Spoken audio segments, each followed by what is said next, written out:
To Ukraine now, where a show of force from Russia threatens to destabilize the newly formed government. Today, U.S. President Barack Obama warned Russia about inflaming tensions. Any military intervention in Ukraine, he said, would come with costs. Senior correspondent Susan Ormiston is in Crimea with the latest. Susan. Wendy, Ukraine has confirmed that Russian attack helicopters and military transport planes have flown into Ukrainian airspace. The airspace over Crimea has now been closed to all commercial traffic. The escalation began early this morning at the airports. Who is behind the mask? Troops took control of the airport in the Crimean capital. Many believe these are Russian boots on Ukrainian ground. Kiev calls that an armed insurrection. We tried to get answers. Can you tell me who you are? No comment, no. No comment. Are you Russian troops? Nothing.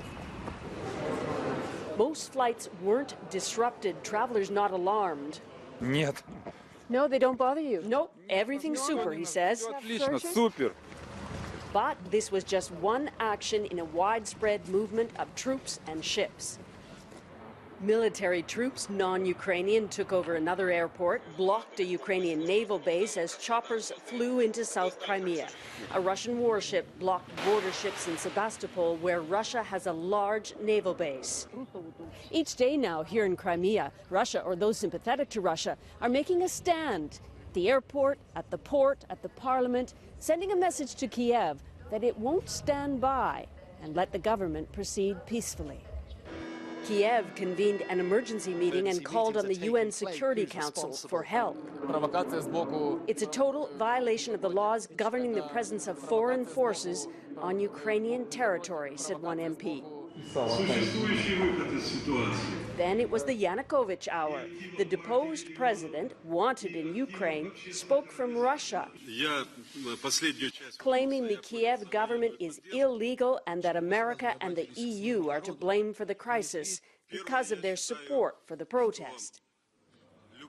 His performance was unpopular with many, even in Crimea. Musicians pulled out an accordion before Yanukovych was halfway through. By day's end, some troops at one airport went back to where they came from without incident, but delivering a silent, foreboding threat. We were out at that airport late this evening. The troops are still there guarding the airport, and there are reports of more Russian troops landing. Tomorrow we will see a little bit more about how far Russia is willing to push in Crimea. Wendy. Thanks so much, Susan. Senior correspondent Susan Ormiston in Crimea.